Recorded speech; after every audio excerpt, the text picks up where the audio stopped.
ஆலயம் திரிவோம் வாருங்கள், அன்பின் சுவடுகள் பதித்திடவே இறை குலமாய் இணைந்து வாருங்கள். நீத்திரை நிதம் கண்டிட வான்தேவன் புகழ் பாடுங்கள். பாருங்கும் அருள் சூழ்ந்திட தியாகத்தின் வழி கூடுங்கள். அழைக்கும் இறைவன் குரல் கேட்க ஆலயம் நிறைவோம் வாருங்கள்.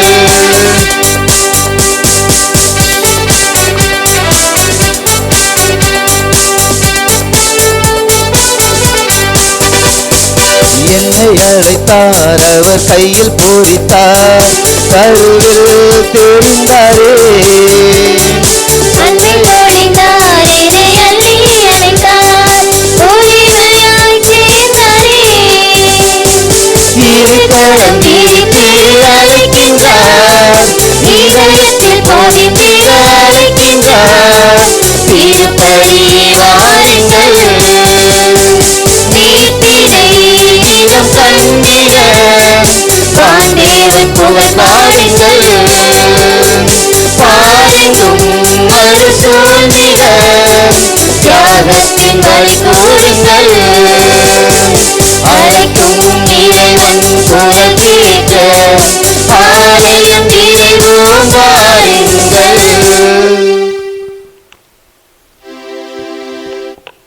தந்தை மகன் தூய ஆவியாரின் பெயராலே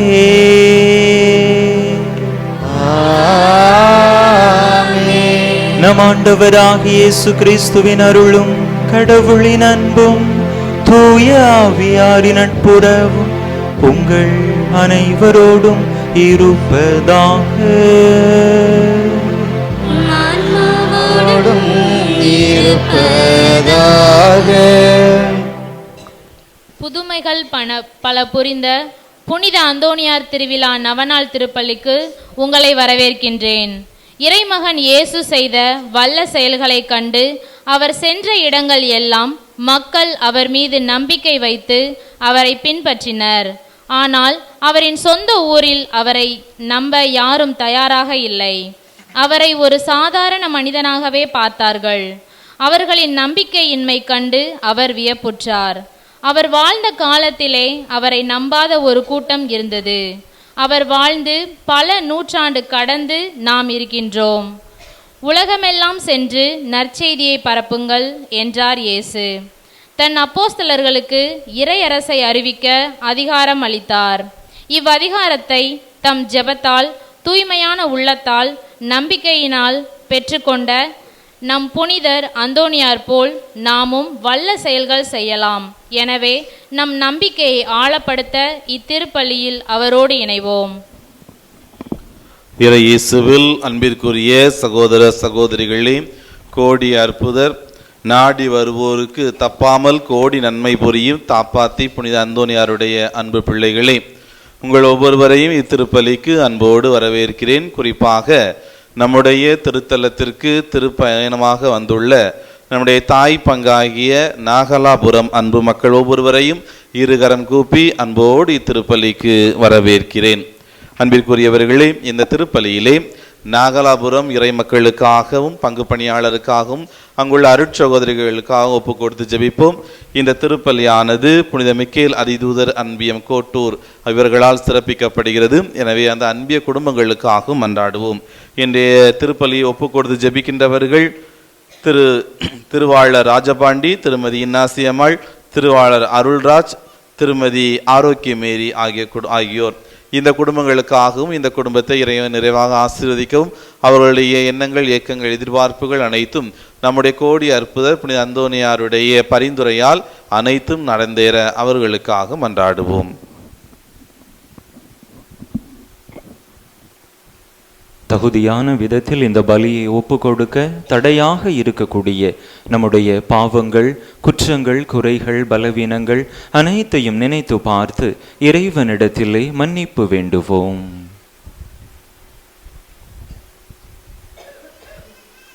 எல்லாம் வல்ல இறைவனிடமும் சகோதர சகோதரிகளே, எங்களிடமும் நான் பாவியனை ஏற்றுக்கொள்கின்றேன். ஏனெனில் என் சிந்தனையாலும் சொல்லாலும் செயலாலும் கடமையில் தவறியதாலும் பாவங்கள் பல செய்தேன். என் பாவமே என் பாவமே என் பெரும் பாவமே. ஆகையால் எப்போதும் கன்னியான புனித மரியாதையும் வானதூதர் புனிதர் அனைவரையும் சகோதர சகோதரிகள் உங்களையும் நம் இறைவனாகிய ஆண்டவரிடம் எனக்காக வேண்டிக் கொள்ள மன்றாடுகின்றேன். எல்லாம் வல்ல இறைவன் நம் மீது இரக்கம் வைத்து நம் பாவங்களை எல்லாம் மன்னித்து நம்மை நிலை வாழ்வுக்கு அழைத்துச் செல்வாராக. ஆமென்.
மன்றாடுவோமாக.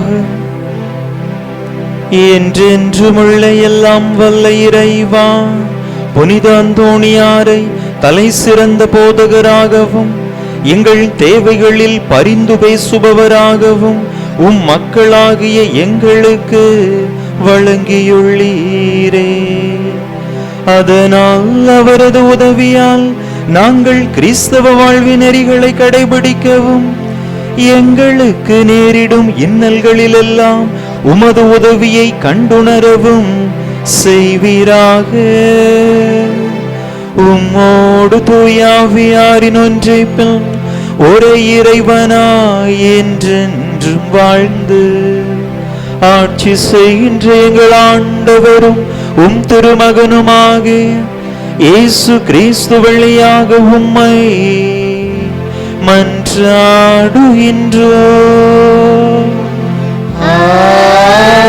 ஆமென்.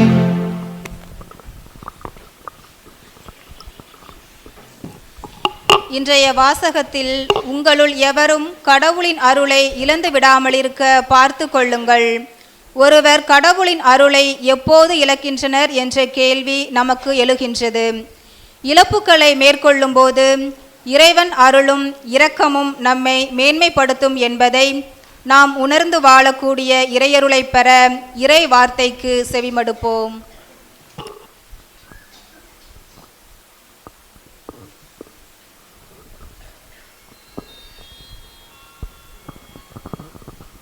ஆண்டவர் யாரிடம் அன்பு கொண்டிருக்கிறாரோ அவர்களை கண்டித்து திருத்துகிறார். எபிரேயருக்கு எழுதப்பட்ட திருமுகத்திலிருந்து வாசகம்.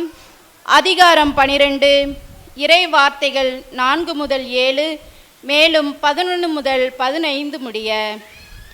எபிரேயருக்கு எழுதப்பட்ட திருமுகத்திலிருந்து வாசகம். அதிகாரம் 12, இறை வார்த்தைகள் 4 முதல் 7, மேலும் 11 முதல் 15 முடிய. சகோதர சகோதரிகளே, பாவத்திற்கு எதிரான போராட்டத்தில் இரத்தம் சிந்தும் அளவுக்கு நீங்கள் இன்னும் எதிர்த்து நிற்கவில்லை.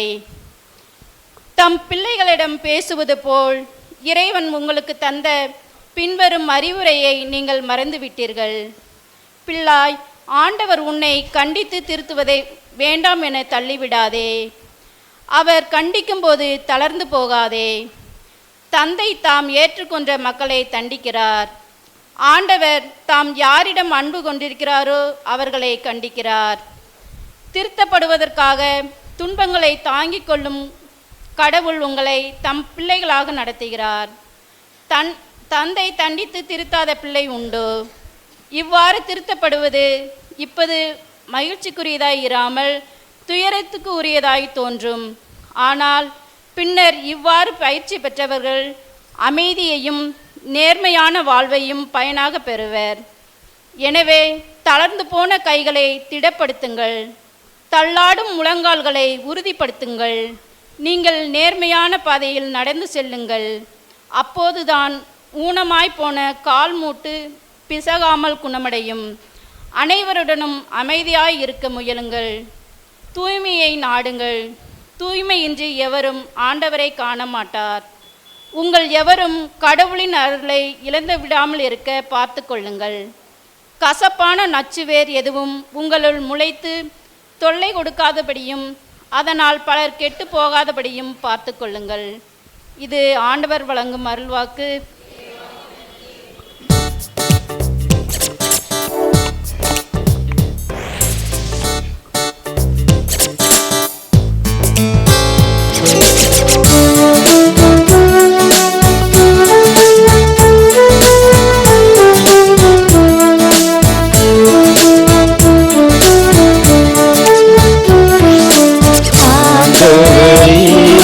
நீரே என்னை மயக்கி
சொல்லிடுவாய்.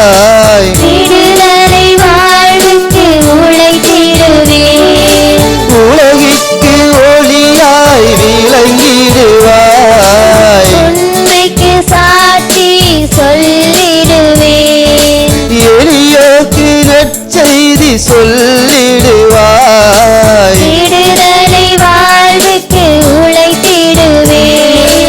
உலகிற்கு ஒளியாய் விளங்கிடுவாய். உண்மைக்கு சாட்சி சொல்லிடுவேன். அஞ்சாதே என் மகனே, உன்னோடு நான் இருப்பேன். கலங்காதே என் மகளே, கரம் பிடித்து நடத்திடுவேன். உலகம் முடியும் வரை உன்னோடு நான் இருப்பேன். உலகம் முடியும் வரை உன்னோடு நான் இருப்பேன். ஆண்டவரே, நீர் என்னை மயக்கிவிட்டீர். நானும் மயங்கிப் போனேன். நானும் மயங்கிப் போனேன். நானும் மயங்கிப் போனேன்.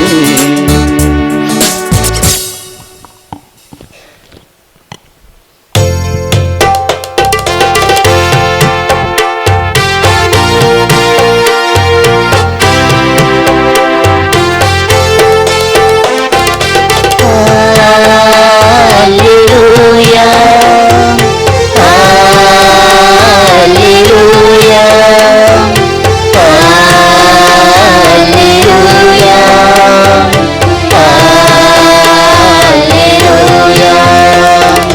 Alleluia. Alleluia. Alleluia. Alleluia.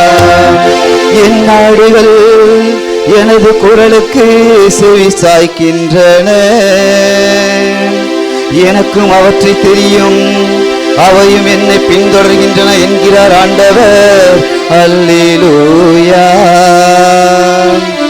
Alleluia. Alleluia. Alleluia.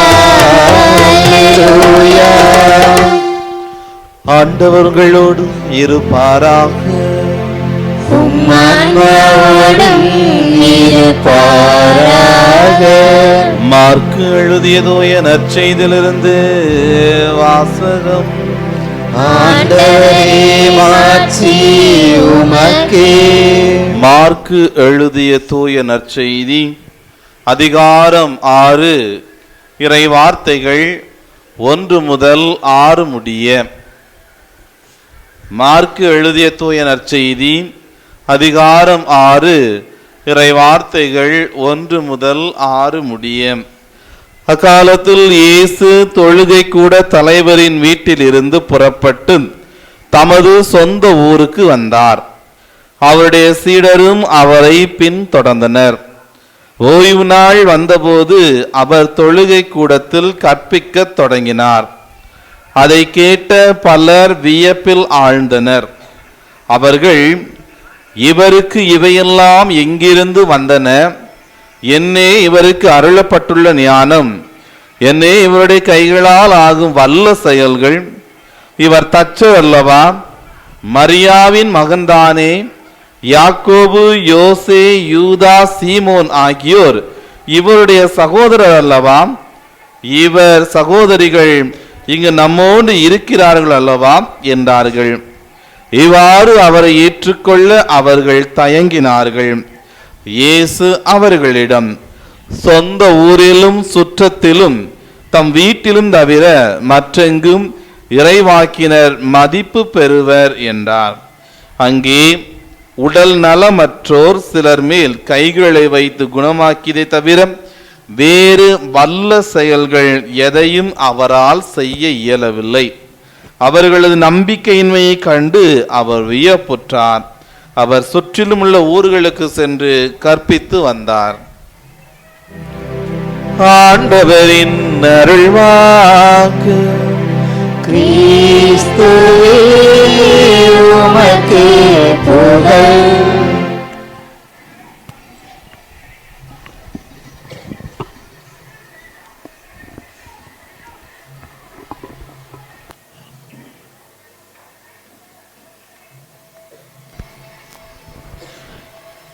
இயேசுவில் அன்பார்ந்த சகோதர சகோதரிகளே,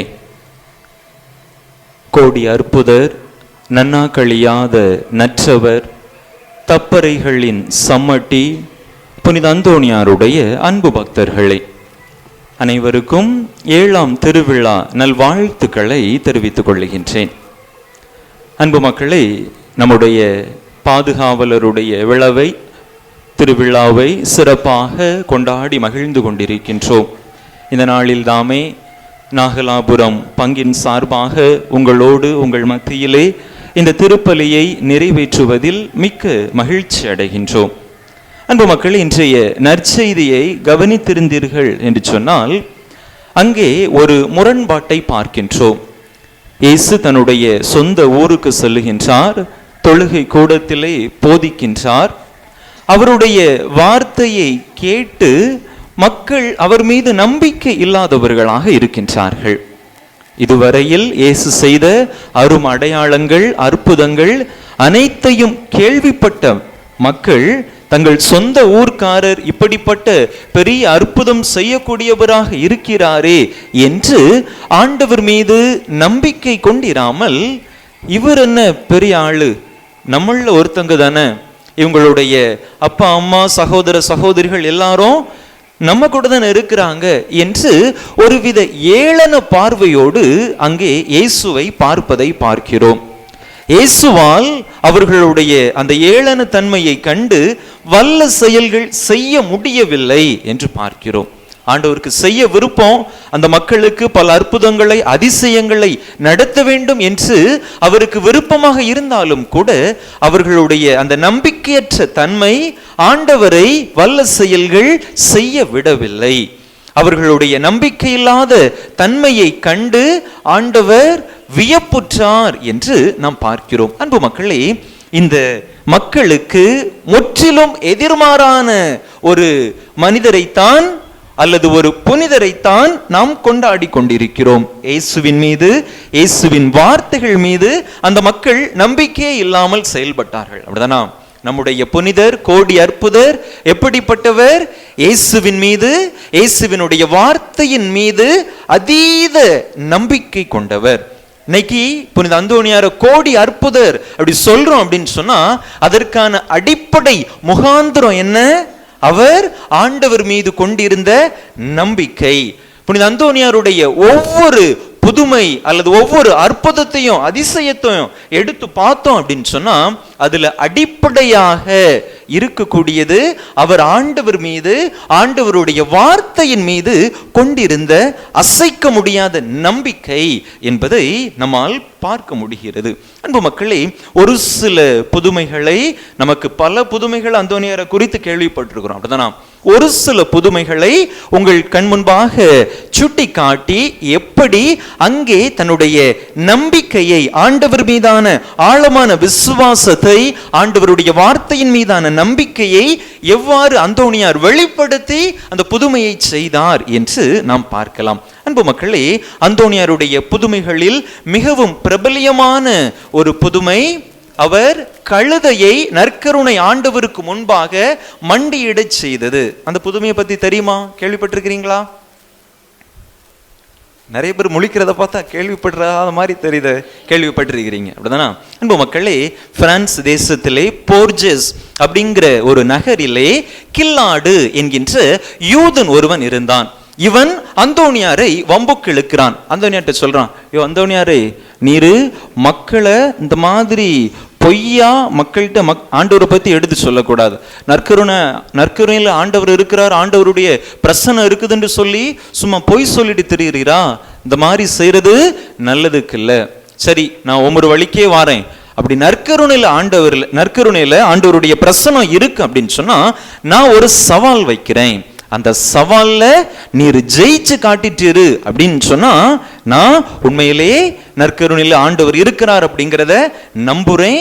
என்னுடைய குடும்பத்தோடு இணைந்து கத்தோலிக்க விசுவாசத்தை நான் தழுவிக் கொள்கிறேன் என்று ஒரு சவாலை கொடுத்தான். அந்த சவால் என்ன சவாலு? அந்த யூதன் அந்தோனியார்ட்ட சொல்றான், நான் என்னுடைய கழுதைய 2 நாள் பட்டினி போட்டுட்டு கொண்டு வர்றேன். என்னுடைய கழுதைக்கு பிடிச்ச அவிச்ச கொள்ள நான் எடுத்துட்டு வரேன்.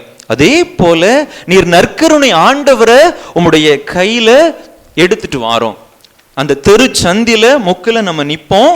ஒருவேளை என்னுடைய கழுதை நான் கொண்டு வச்சிருக்கக்கூடிய அந்த கொள்ள திங்காம நற்கருணை ஆண்டவர் முன்னாடி வணங்கிட்டு அப்படின்னு சொன்னா, நான் உண்மையிலேயே நற்கருணையில ஆண்டவருடைய பிரசனை இருக்குது அப்படின்னு சொல்லி நான் ஏற்றுக்கொள்கிறேன் என்று அந்தோனியாரிடத்திலே ஒரு சவாலை விடுக்கிறான். அந்தோனியார் என்ன சொல்றாரு?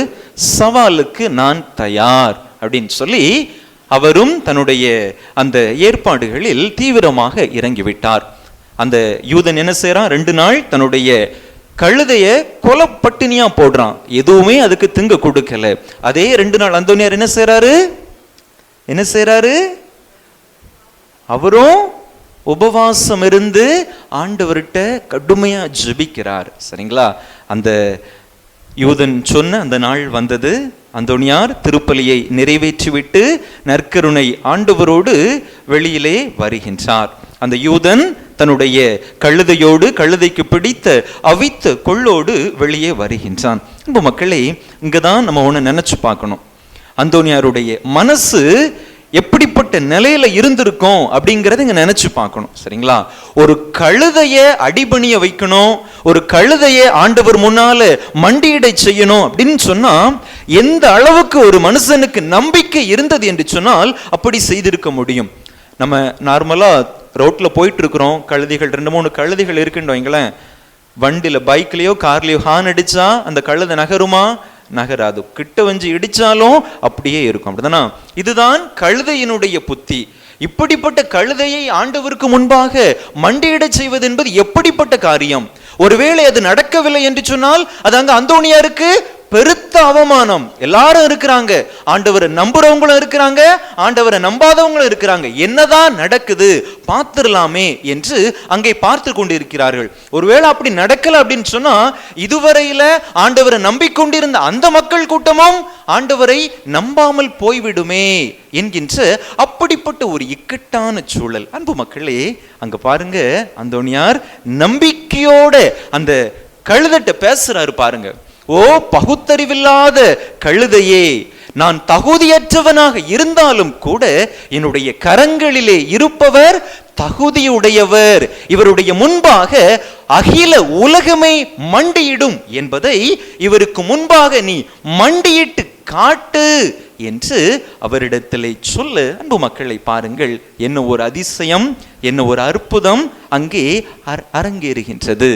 அந்த கழுதை என்ன செய்து அதுக்கு பிடிச்ச அந்த கொள்ள திங்க போல 2 நாள் பட்டினியா இருந்த கழுதை அதுக்கு பிடிச்ச கொள்ள அவனுடைய முதலாளி அதுக்கு முன்னாடி கொண்டு வைக்கிறான். இருந்தாலும் அங்க போகல, எங்க ஆண்டவரை தேடி வருகிறது. அந்தோனியார் கையில் இருக்கக்கூடிய நற்கருணை ஆண்டவரின் முன்பாக மண்டியிட்டு வணங்கியது என்று பார்க்கிறோம். அன்பு மக்களே, அந்தோனியாருக்கு எப்படி இப்படிப்பட்ட ஒரு அசாத்தியமான தைரியம் வந்துச்சு? இறை வார்த்தை. இதே போன்ற ஒரு நிகழ்வு விவிலியத்திலே நடந்தேறியது. அந்தோனியார் அதை மிகவும் தெளிவாக அறிந்து வைத்திருந்தார். எண்ணிக்கை புத்தகத்திலே 22வது அதிகாரத்தை நாம் வாசித்து பார்க்கிற பொழுது தெரியும். அன்பு மக்களே, இஸ்ரேல் மக்கள் கானான் தேசத்தை நோக்கி பயணப்பட்டு கொண்டிருக்கிறார்கள். அவர்கள் போகிற இடங்களில் எல்லாம் இருக்கக்கூடிய அரசுகளை, நிலங்களை சொந்தமாக்கி கொண்டே செல்லுகின்றார்கள். எதிரிகளை வெற்றி கொண்டு அந்த இடங்களை எல்லாம் இந்த மக்கள் கைப்பற்றி கொண்டே செல்லுகிறார்கள். இதனால அந்த பகுதியில் இருந்த சிறு குறுநில மன்னர்களுக்கு அது பெரிய ஒரு அடியாக இருக்கின்றது. அப்படி தங்களுடைய பகுதிக்குள் இஸ்ரேல் மக்கள் வந்து விடுவார்களோ என்று ஒரு மன்னன், மோவாபிய சமவெளி பகுதி என்கின்ற பகுதியினுடைய மன்னன் பாலாக்கு அப்படிங்கிறவனுக்கு பயம். மற்ற நாடுகளைப் போல தங்களுடைய நாட்டையும் இந்த மக்கள் கைப்பற்றி விடுவார்களோ என்று அவன் பயப்படுகிறான். எனவே என்ன செய்கிறான்? பிலேயாம் என்று சொல்லக்கூடிய ஒரு குறி சொல்லுபவனை அவன் அழைத்து வர செய்கின்றான். இந்த குறி சொல்லுபவனை அழைத்து வர செய்து இந்த இஸ்ரேல் மக்கள் மீது சாப மொழிகளை பேசும்படியாக செய்யலாம் என்று அவன் நினைக்கின்றான். அந்த பிலேயாம் இந்த இஸ்ரேல் மக்கள் மீது சாபத்தை கொடுத்து விட்டால் அவர்கள் தன்னுடைய நாட்டின் மீது அடியெடுத்து வைக்க மாட்டார்கள், தன்னுடைய நாட்டை கைப்பற்ற மாட்டார்கள் என்று நினைத்து தன்னுடைய சபையில் அரசவையில் இருந்த தலைவர்களை அனுப்பி அந்த பிலேயாம் என்கின்ற அந்த குறி சொல்லுபவனை வரச் செய்கின்றான். அங்கே இந்த தலைவர்கள் பிலேயாமினிடத்திலே போய் கேட்கிறார்கள், மோவாபிய மன்னன் பாலாக்கு உம்மை அழைத்து வர சொன்னான், வாரும் இஸ்ரேல் மக்கள் மீது நீர் சாபமொழி கொடுக்க வேண்டுமாம் என்று அவனிடத்திலே அவர்கள் சொல்லுகின்றார்கள். பிலேயாம் என்ன சொல்றான்? இல்ல, நீங்க சொன்ன உடனே அப்படிலாம் வந்துட முடியாது, நான் ஆண்டவர்கிட்ட கேட்டுட்டு தான் வருவேன் என்று ஆண்டவரிடம் அனுமதி கேட்க செல்லுகின்றான். அங்கே ஆண்டவர் சொல்றாரு, நீ போக கூடாது, நீ இஸ்ரேல் மக்கள் மீது சாபத்தை கொடுக்க கூடாது, அவர்கள் ஆசீர்வாதத்தின் மக்கள் என்று ஆண்டவர் பிலேயாம்கிட்ட சொல்றாரு. பிலேயாம் அவனை கூப்பிட வந்திருந்த தலைவர்கள்ட்ட சொல்லிட்டான், இல்ல, ஆண்டவர் உங்களோடு வர அனுமதி தரவில்லை என்று சொல்ல அவர்களும் திரும்பி வந்து அந்த மன்னன் பாலாக்கிடம் சொல்லுகின்றார்கள். பாலாக்கு இன்னும் அதிக சக்தி படைத்த அல்லது அதிக பிரபலமான மற்ற தலைவர்களை தன்னுடைய அரசவையில் இருந்து பிலேயாமிடம் அனுப்பி வைக்கின்றான். மீண்டும் பிலேயாம், நான் ஆண்டவரிடம் அனுமதி கேட்காமல் வர முடியாது என்று ஆண்டவரிடத்தில் அனுமதி கேட்கிறார். ஆண்டவர் என்ன சொல்றாரு? இல்ல, நீ போக கூடாது, ஒருவேளை அவங்க உன்னை கட்டாயப்படுத்துறாங்க, போய் தான் ஆகணும் அப்படின்னு சொன்னா நீ போ, ஆனா நான் என்ன சொல்றனோ அதைத்தான் நீ அந்த மக்கள்கிட்ட சொல்லணும் என்று, அந்த அரசன்ட்டு சொல்லணும் என்று அங்கே அந்த பிலேயாமுக்கு ஆண்டவர் ஒரு உத்தரவாதத்தை, ஒரு உறுதிமொழி அங்கே கொடுக்கின்றார். பிலேயாம், சரி நான் கிளம்புறேன் அப்படின்னு சொல்லி அந்த தலைவர்களோடு கிளம்ப ஆரம்பிக்கிறார். இவ்வாறு பிலேயாம் அவருடைய பயணத்தை முன்னிட்டு கடவுள் அவன் மீது சினம் கொண்டார். கடவுளுக்கு விருப்பம் இல்லை, நீ போனா போ அப்படிதான் சொன்னாரு, ஆனால் அவன் கிளம்பியதால் கடவுள் அவன் மீது சினம் கொண்டார். தன்னுடைய கழுதையோடு தன்னுடைய 2 பணியாட்களோடு பிலேயாம் தன்னுடைய பயணத்தை தொடங்குகின்றான். அவ்வாறு தொடங்குகின்ற பொழுது ஆண்டவரின் தூதர் பிலேயாம் ஏறி பயணம் செய்யக்கூடிய அந்த கழுதையின் முன்பாக ஒரு வாளை ஏந்தி முன்னால் நிற்கின்றார். அந்த கழுதை ஆண்டவருடைய தூதரை பார்த்து மிரண்டு விட்டது. மிரண்டு பக்கத்தில் உள்ள வயலுக்குள்ள போயிட்டு, அந்த கழுதை இப்பொழுது பிலேயாமினுடைய கண்களுக்கு தெரிய, அந்த ஆண்டவரின் தூதர் பிலேயாமினுடைய கண்களுக்கு தெரியவில்லை, அந்த கழுதையினுடைய கண்களுக்கு மட்டும் தெரிந்தார். அவன் அந்த கழுதை வயலுக்குள்ள போன உடனே பிலேயாம் என்ன செய்றான்? ஒரு அடி கழுதைய, என்ன சைட்ல ஓடிட்டு இருக்கிற, எங்க வா அப்படின்னு சொல்லி நேர்படுத்துறான். மீண்டுமாக அந்த கழுதை பயணத்தை தொடங்குகிறது. ஆண்டவருடைய தூதர் முன்னால் வந்து நிற்கின்றார். கழுதை அந்த சுவரோடு பிலேயாம வச்சு அவனுடைய காலை அந்த சைட்ல வச்சு அப்படியே இழுத்துட்டு போகுது. மீண்டும் ஏன் இப்படி போற அப்படின்னு சொல்லி பிலேயாம் கழுதைய அடிக்கிறான். மீண்டும் பயணம் தொடர்கின்றது. இப்பொழுது எங்கேயும் நகர முடியாத ஒரு இடத்துல ஆண்டவருடைய தூதர் வந்து நின்னுச்சார். கழுதைக்கு என்ன செய்யணும்னு தெரியல, தொடர்ந்து பயணம் செய்ய முடியாமல் அப்படியே கீழே படுத்து விடுகிறது. பிலேயாம் மீண்டும் அதனை கழுதையை அடிக்கின்றான். இப்போ கழுதை வந்து பேச ஆரம்பிக்குது. ஆண்டவருடைய தூதர், ஆண்டவர் வந்து கழுதைய பேச வைக்கிறாரு. என்ன எதுக்கு இப்படி அடிக்கிறீங்க, 3 தடவை ஏன் அடிக்கிறீங்க அப்படின்னு சொல்லி கழுதை பேசும் பொழுது அந்த பிலேயாம் சொல்றான், என் கையில மட்டும் ஒரு வாள் இருந்திருந்தனா உன்னை வெட்டி போட்டிருப்பேன், ஏன் இப்படி செய்யற? உன்னை கழுதை சொல்லும், இதற்கு முன்னாடி எத்தனை தடவை என் கூட பயணம் செஞ்சிருக்கிறீங்க, எப்பவாவது நான் இப்படி செஞ்சிருக்கிறேனா? இல்ல, அப்ப ஏன் என்ன இப்படி புரிஞ்சுக்கிடாம அடிக்கிறீங்க என்று கழுதை பிலேயாமிடம் கேட்கிறது. அப்பொழுது ஆண்டவர் பிலேயாமினுடைய கண்களை திறக்கின்றார். அவனுக்கு ஆண்டவருடைய தூதரை பார்க்க முடிகின்றது. அப்பொழுதுதான் அவனுக்கு உண்மை புரிகின்றது. நான் ஆண்டவருக்கு எதிராக செயல்படுகிறேன், எனவேதான் ஆண்டவர் இப்படி தன்னுடைய தூதனை அனுப்பி இந்த பயணத்தை தடை செய்கிறார் என்று அவன் புரிந்து கொண்டு அந்த வானு தூதர், ஆண்டவருடைய தூதர் என்ன செய்தாரோ அதற்கேற்ப தன்னுடைய பயணத்தை அவன் தொடர்ந்தான் என்று பார்க்கிறோம். அன்பு மக்களே, இப்படி ஆண்டவருடைய தூதரை கண்டு கழுதை வணங்கியதை, கீழே விழுந்ததை, தன்னுடைய பயணத்தை மாற்றியதை யார் அறிஞ்சிருந்தா? அந்தோணியார் அறிஞ்சிருந்தாரு. ஆண்டவருடைய தூதருக்கே கழுதை அடிபணிகிறது என்று சொன்னால் ஆண்டவரே முன்னாடி வந்து நிற்கின்ற பொழுது நிச்சயமாக அடிபணியும் என்கின்ற நம்பிக்கை அந்தோணியாருக்கு இருந்துச்சு.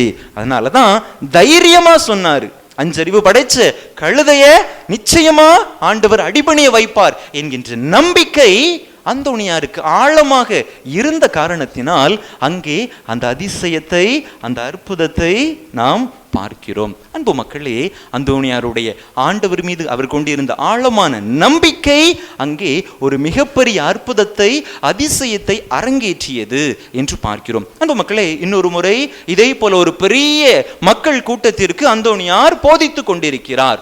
பயங்கரமான கூட்டம். அந்த நேரத்துல மறையுரை நடந்துட்டு இருக்குது. மழை, பயங்கரமான மழை பெய்ய ஆரம்பிக்குது.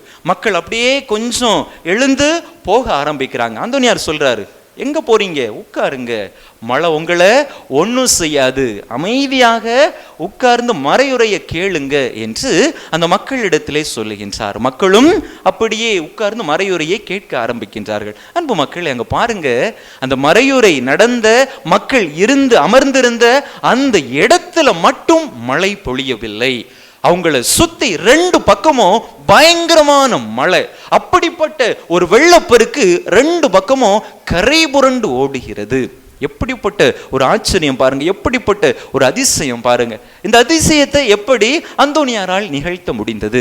அன்பு மக்களே, 1 அரசர்கள் புத்தகத்துல 17வது அதிகாரம் 1வது இறை வசனத்துல நாம் பார்க்கிறோம். அங்கே எலியா இறைவாக்கினர் ஆகாபு மன்னனிடத்திலே சொல்லுகிறார், நான் வணங்கும் இஸ்ரேலின் கடவுளாகிய ஆண்டவர் மேல் ஆணை, இனி வரக்கூடிய நாட்களில் என்னுடைய அனுமதியின்றி வானம் மழையோ பனியோ பெய்விக்காது என்று சொல்லுகின்றார். அன்பு மக்களே, ஆண்டவர் மீது நம்பிக்கை கொண்டிருந்த எலியா இறைவாக்கினருக்கு எப்படி வானம் கட்டுப்பட்டதோ அதே போல நானும் ஆண்டவர் மீது நம்பிக்கை கொண்டிருக்கிறேன், எனக்கும் இந்த வானம் கட்டுப்படும் என்று அங்கே அந்தோணியார் உறுதியாக நம்பிய காரணத்தினால் அங்கு அந்த மக்கள் கூட்டத்தின் மீது மழையை அவர் பெய்ய விடவில்லை என்று பார்க்கிறோம். இந்த அற்புதத்திற்கு, இந்த அதிசயத்திற்கு அடிப்படை முகாந்திரம் என்ன? அந்தோணியார் ஆண்டவர் மீது கொண்டிருந்த நம்பிக்கை. அன்பு மக்களே, இன்னொரு பிரபலியமான புதுமை, அந்தோணியாருடைய புதுமை நமக்கு தெரியும். அந்தோணியாருக்கு அவங்களுடைய சபை மேலாளர் ஒரு உத்தரவு கொடுத்திருந்தார். அவர் ஒவ்வொரு நாளும் அதிகமான புதுமைகளை செஞ்சுட்டு இருக்கிறார் அப்படின்னு சொல்லி ஒரு நாளைக்கு ஒரு புதுமை தான். ஒரு சிலர் ஒரு புதுமைன்னு சொல்றாங்க. அந்தோணியாருடைய ஒரு சில வரலாற்று குறிப்புகள் 13 புதுமைகள் என்று சொல்கின்றன. எதுவோ அன்றைய நாளிலே அவருக்கு குறிக்கப்பட்டிருந்த அந்த புதுமையை அவர் செய்து முடித்து விட்டார். அப்படி தெருவில் நடந்துட்டு இருக்கிறாரு. அப்போ அங்க ஒரு பெரிய கட்டிடம், அந்த கட்டிட தொழிலாளி, ஒரு கூலி தொழிலாளி கட்டிடத்திலிருந்து தவறி கீழே விழுறத அந்தோணியார் பார்க்கிறாரு. என்ன செய்யறாரு? அப்படியே நிறுத்தி வைக்கிறார். அந்தரத்துல அவனை நிறுத்தி வச்சுட்டு ஓடி போய் தன்னுடைய சபை மேலாளர்கிட்ட கேட்கிறாரு, இப்படி இன்னைக்கு குறிக்கப்பட்ட புதுமையை நான் செஞ்சுட்டேன், ஆனா அங்க ஒரு மனுஷன் கீழே விழுந்துட்டு இருந்தான், அவனை நிப்பாட்டி வச்சிருக்கிறேன், அவனை குணப்படுத்துறதுக்கு, எனக்கு அவனை காப்பாத்துறதுக்கு எனக்கு அனுமதி தாருங்க என்று அவரிடத்தில் கேட்க அவரும் அந்த அனுமதியை கொடுக்கின்றார். அன்பு மக்களே, எப்படி ஒரு மனுஷனால அந்தரத்துல இன்னொரு மனுஷனை நிப்பாட்டி வைக்க முடியும்? எந்த அளவிற்கு ஒரு வல்லமை படைத்த மனிதரால் அதனை செய்து காட்ட முடியும்? மத்தேயு நற்செய்தி 17வது அதிகாரம் 20வது இறை வசனத்துல நம்ம வாசிக்கிறோம். அப்படிதானா?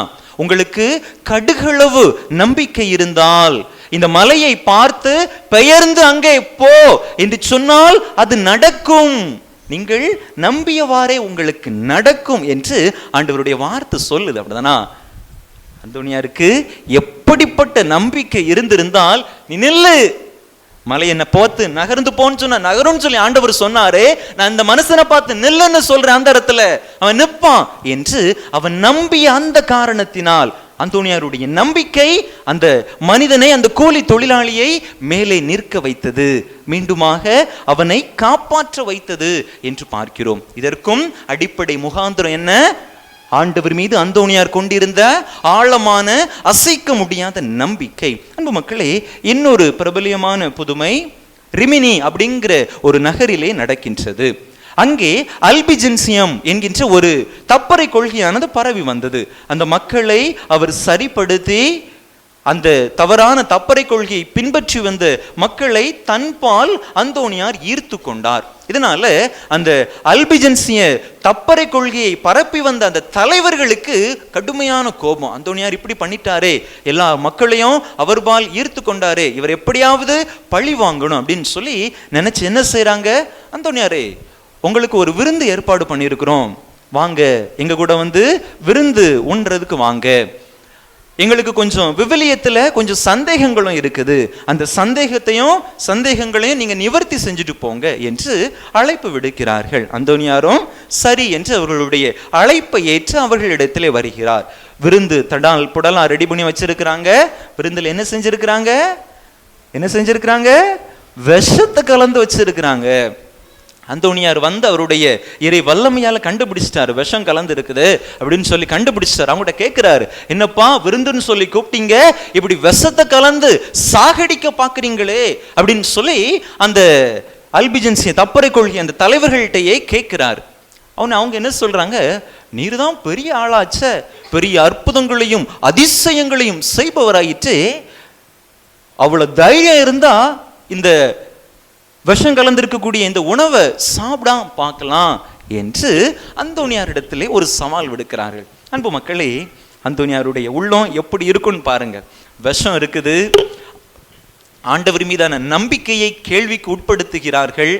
என்ன செய்யணும், விஷம் இருக்கிற சாப்பாடை வேண்டாண்டு ஒதுக்குனாக்கி ஆண்டவர் மீதான நம்பிக்கையும் ஒதுக்குனது போல ஆகிரும் என்று நினைத்தவர், அன்பு மக்களே, கொஞ்சம் கூட யோசிக்கல, ஒரு நொடி கூட யோசிக்காம அந்த சாப்பாட்டுல கைய வைக்கிறாரு, கைய வச்சு சாப்பிடுறாரு.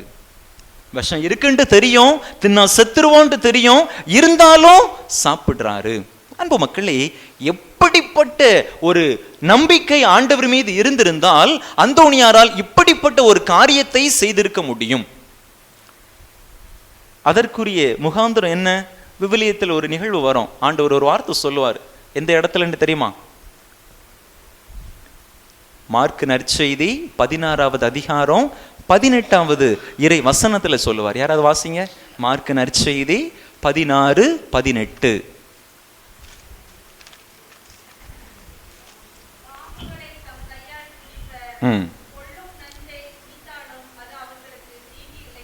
கொல்லும் நஞ்சை குடித்தாலும் அது அவர்களுக்கு தீங்கிழைக்காது. யாருக்கு, நம்பிக்கை கொண்டோருக்கு. நம்பிக்கை கொண்டோர் என் பெயரால் வல்ல செயல்களை எல்லாம் செய்வார்கள் என்று ஆண்டவர் சீடர்களுக்கு சொன்ன அந்த வார்த்தையை அந்தோனியார் நினைவு கூறுகின்றார்.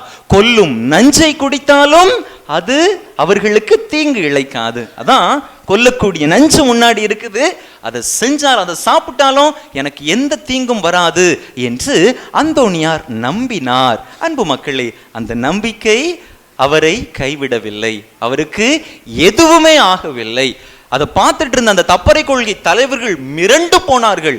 என்னடா இப்படிப்பட்ட ஒரு நம்பிக்கை, இப்படிப்பட்ட ஒரு வல்லமை, நிச்சயமாக இவர் பின்பற்றுகிற அந்த கடவுள்தான் உண்மையான கடவுள் என்று சொல்லி அவர்கள் அனைவருமே ஒட்டுமொத்தமாக கத்தோலிக்கத்தை தழுவிக்கொண்டார்கள் என்று பார்க்கிறோம். அன்பு மக்களே, இதுதான் அந்தோனியாருடைய ஒவ்வொரு புதுமையை எடுத்து பாருங்க. இப்படிப்பட்ட ஆழமான நம்பிக்கை ஆண்டவர் மீது, ஆண்டவருடைய வார்த்தையின் மீது அவர் கொண்டிருப்பதை நம்மால் பார்க்க முடியும்.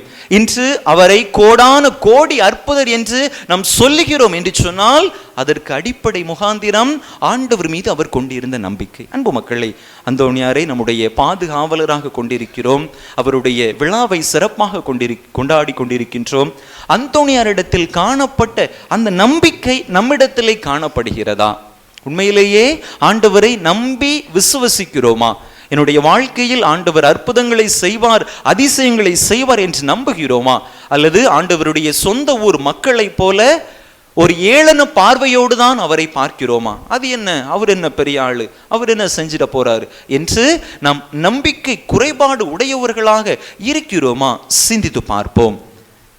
ஆண்டவர் மீது அந்தோனியாரை போல அசைக்க முடியாத நம்பிக்கை கொண்டிருந்தோம் என்று சொன்னால் ஆண்டவர் நம்முடைய வாழ்விலும் அற்புதங்களை, அதிசயங்களை நிகழ்த்துவார். ஆண்டவர் மார்த்தாட்ட சொல்லுவார்ல, நீ நம்பினால் கடவுளுடைய மாட்சியை காண்பாய். யோவான் 11:40 சொல்றார், நீ நம்பினால் கடவுளை மாட்சியை காண்பாய். அன்பு மக்களே, நாமும் நம்புவோம்.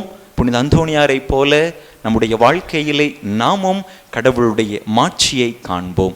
எனவே நம்முடைய நம்பிக்கை வாழ்வில் ஆளப்பட வரம் கேட்டு தொடர்ந்து இந்த தெய்வீக திருப்பலியிலே இணைந்து மன்றாடுவோம். ஆமன். அனைவரும் எழுந்து நம்முடைய தேவைகள், மன்றாட்டுகள், விண்ணப்பங்களை ஆண்டவரிடம் எடுத்து சொல்லி மன்றாடுவோம்.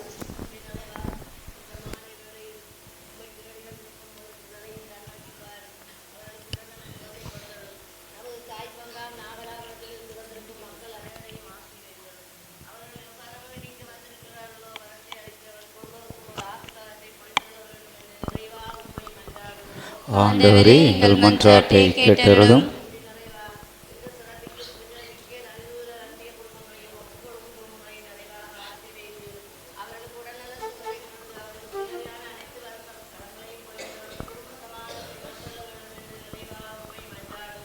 ஆண்டவரே, எங்கள் மன்றாட்டை கேட்டருளும்.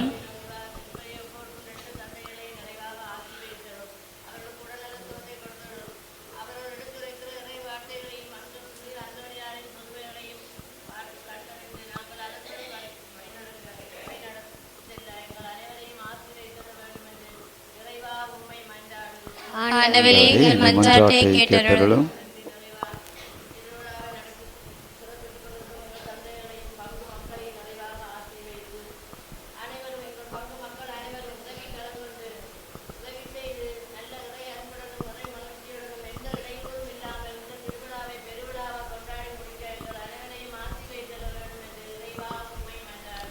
ஆண்டவரே, எங்கள் மன்றாட்டை கேட்டருளும். உடல் ஊனமுற்றோர் சிலர் மேல் கைகளை வைத்து குணமாக்கிய இறைவா, எங்குக்குள் இருக்கும் இறைப்பற்றின்மை, நம்பிக்கையின்மை போன்ற மனநோய்களை குணமாக்க எங்களை தொட்டு ஆசீர்வதிக்க இறைவா உம்மை மன்றாடுகிறோம். ஆண்டவரே, எங்கள் மன்றாட்டை கேட்டருளும். கேட்க செவியுள்ளோர் கேட்கட்டும் என்ற எம் இறைவா, இன்று இந்த நாளை சிறப்பிக்கும் அன்பிய குடும்பங்கள், பங்கு மக்கள், மேலும் இங்கு திரியாக வந்திருக்கும் நாகலாபுரம் பங்கு மக்கள் அனைவரையும் திருப்பலியில் கேட்ட இறைவார்த்தையின்படி வாழ்வின் வழியை நெறிப்படுத்தவும் மன அமைதி கொள்ளவும் இறைவா உம்மை மன்றாடுகிறோம். ஆண்டவரே, எங்கள் மன்றாட்டை கேட்டருளும். நீர் போய் உமக்கு உள்ளவற்றை விற்று ஏழைகளுக்கு கொடும் என்ற எம் இறைவா, இந்நாளில் வழிபாட்டிற்கு பல வகையிலும் உதவியாய் இருந்த அனைத்து உபகாரிகளின் உடலுள்ள குடும்ப நலன்களுக்காக இறைவா உம்மை மன்றாடுகிறோம். ஆண்டவரே, எங்கள் மன்றாட்டை கேட்டருளும். நம்முடைய தனிப்பட்ட தேவைகளுக்காக சில மணித்துளிகள் அமைதியாக இறைவனிடம் மன்றாடுவோம்.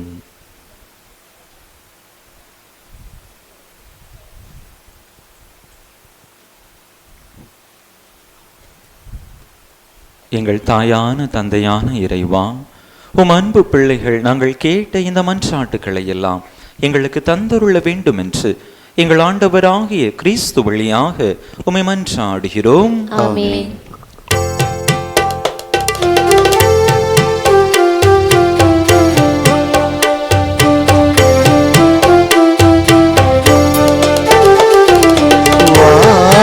நாயகனே, நான் வாழ்ந்ததை தர வந்தேன். காலடி பணிந்து முன்னே காணிக்கை தருகின்றேன். கருணை பொழிந்து எம்மை ஏற்பர் வாழ்வின் நாயகனே, நான் வாழ்ந்ததை தர வந்தேன்.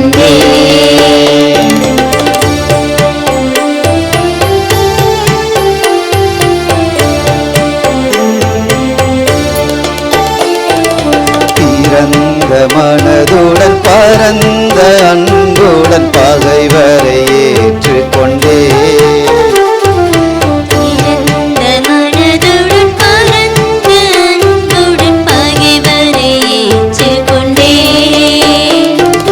நிறைந்த மகிழ்ச்சி கண்டேன், அது மன்னிப்பில் கண்டேன்.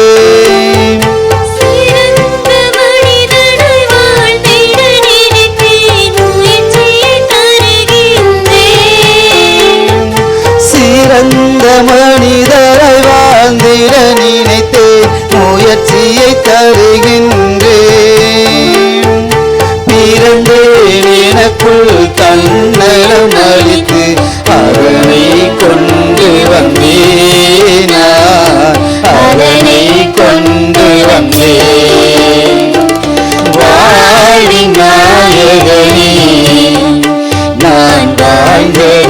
பெற வந்தேன். சகோதர சகோதரிகளே, என்னுடையதும் உங்களுடையதுமான இப்பலி எல்லாம் வல்ல தந்தையாக இறைவனுக்கு ஏற்றதாகும்படி மன்றாடுங்கள். ஆண்டவர் தமது பேரின் புகழ்ச்சிக்காகவும் ஆட்சிக்காகவும் நமது நன்மைக்காகவும் புனித திரு அவை அனைத்து நலனுக்காகவும் கையிலிருந்து இப்பலி ஏற்றுக்கொள்வாராக. ஆண்டவரே, தூய மறை நிகழ்வுகளை கொண்டாடும் நாங்கள் உம்மை வேண்டுகின்றோம். உமது மாட்சியை பரப்பிட புனித அந்தோணியாரை இடையராது ஒளிர்வித்தது போல தூயாவியாருடைய நம்பிக்கையின் ஒளியால் எங்களை நிரப்புவீராக. எங்கள் ஆண்டவராகிய கிறிஸ்து வழியாக உம்மை மன்றாடுகின்றோம்.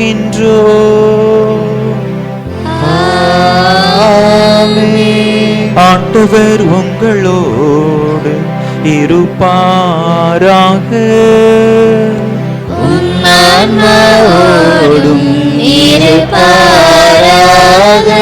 இதயங்களை மேலே எழுப்புங்கள், ஆண்டவரிடம் எழுப்பியுள்ள நம் இறைவனாகிய ஆண்டவருக்கு நன்றி கூறுவோம். அது தகுதியும் நீதியுமானது. ஆண்டவரே, தூயவரான தந்தையே, என்றுமுள்ள எல்லாம் வல்ல இறைவா, எங்கள் ஆண்டவராகிய கிறிஸ்து வழியா என்னாலும் எவ்விடத்திலும் நாங்கள் உமக்கு நன்றி செலுத்துவோம். மெய்யாகவே தகுதியும் நீதியுமாகும். எங்கள் கடமையும் மீட்புக்குரிய செயலுமாகும். ஏனெனில் புனித அந்தோணியாருடைய விழாவில் உமது திரு அவை மகிழ்ந்திருக்க செய்கின்றேன். அவருடைய இறை பற்றுமிக்க வாழ்க்கை நெறியின் எடுத்துக்காட்டால் அதற்கு வலுவூட்டுகின்றேன். அவருடைய படிப்பினையால் பயிற்றுவிக்கின்றேன். அவருடைய மன்றாட்டால் பாதுகாத்து வருகின்றேன். ஆகவே வானதூதர் புனிதர் அனைவரோடும் சேர்ந்து நாங்களும் உமக்கு புகழ்ச்சி பண்ணி செய்து முடிவின்றி ஆர்ப்பரித்து பாடுவதாவது.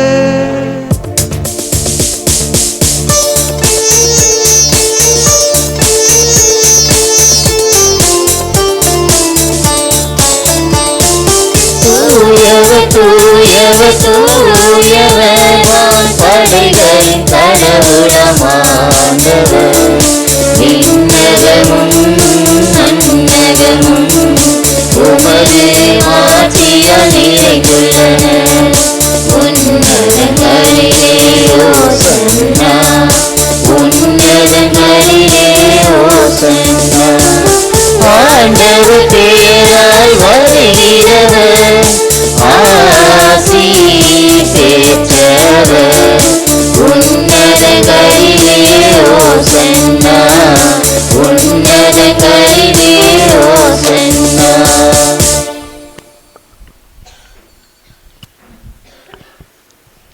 ஆண்டவரே, நிர்மையாகவே தூயவர், தூய்மை அனைத்துக்கும் ஊற்று. ஆகவே உம்முடைய ஆவியை பொழிந்து இக்காணிக்கைகளை தூய்மைப்படுத்த உம்மை வேண்டுகின்றோம். இவ்வாறு எங்கள் ஆண்டவர் இயேசு கிறிஸ்துவின் உடலும் இரத்தமுமாக எங்களுக்கு இவை மாறுவனவாக. அவர் பாடுபட உளம் கனிந்து தம்மை கையளித்த போது அப்பத்தை எடுத்து நன்றி செலுத்தி அதை பிட்டு தம் சீடர்களுக்கு அளித்து அவர் கூறியதாவது: அனைவரும் இதிலிருந்து பெற்று உண்ணுங்கள், ஏனெனில் இது உங்களுக்காக கையளிக்கப்படும் என் உடல்.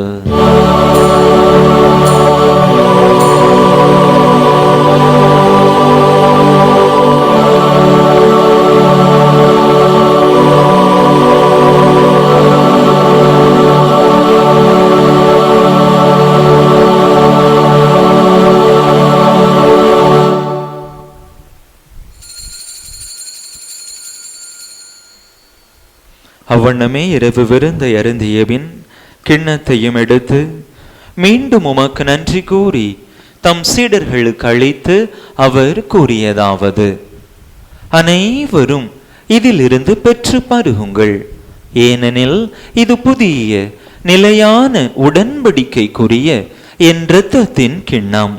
இது பாவ மன்னிப்புக்கென்று உங்களுக்காகவும் பலருக்காகவும் சிந்தப்படும். இதை என் நினைவாக செய்யுங்கள்.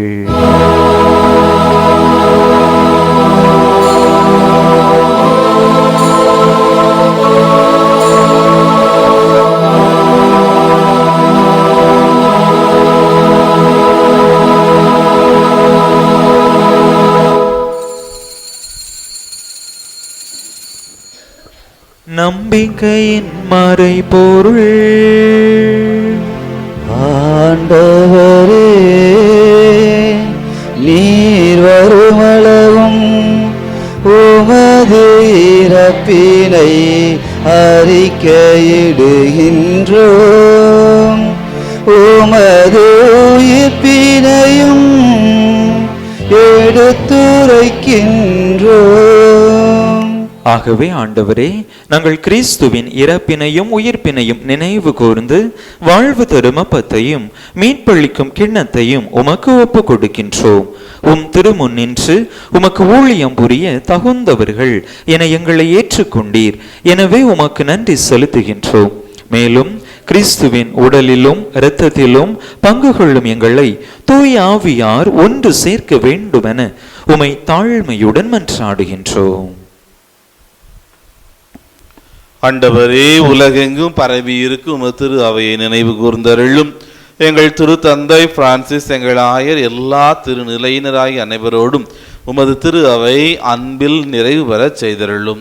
மேலும் உயிர்த்தெழும் எதிர்நோக்குடன் துயில் கொள்ளும் எங்கள் சகோதரர் சகோதரிகளையும் இறந்தோர் அனைவரையும் இரக்கத்துடன் நினைவு கூர்ந்து உமது திருமுக ஒளியினுள் ஏற்றருளும். எங்கள் அனைவர் மீதும் இரக்கமாயிரும்.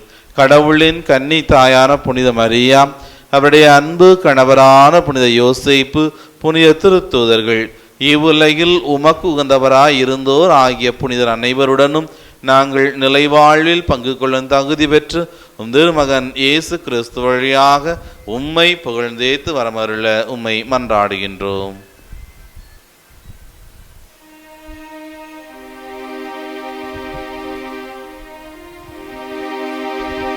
இவர் வழியாக இவரோடு இவரில் எல்லாம் வல்ல இறைவனாகிய தந்தையே, தூய ஆவியாரின் ஒன்றிப்பில் எல்லா புகழும் மாட்சியும் என்றென்றும் உமக்கு உரியதே.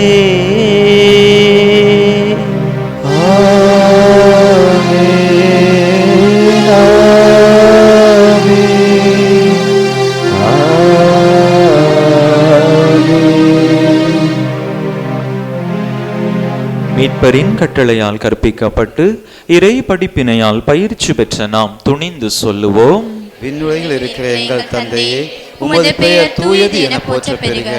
உமது ஆட்சி வருக. உமது திருவுளம் விண்ணுலகில் நிறைவேறுவது போல மண்ணுலகிலும் நிறைவேறுக. எங்கள் அன்றாட உணவை இன்று எங்களுக்கு தாரும். எங்களுக்கு எதிராக குற்றம் செய்வோரை நாங்கள் மன்னிப்பது போல எங்கள் குற்றங்களை மன்னியும். எங்களை சோதனைக்கு உட்படுத்தாதேயும், தீமையிலிருந்து எங்களை விடுவித்தருளும். ஆண்டவரே, தீமை அனைத்திலிருந்தும் எங்களை விடுவித்து எங்கள் வாழ்நாளில் அமைதியை கனிவுடன் அருள உமை மன்றாடுகின்றோம்.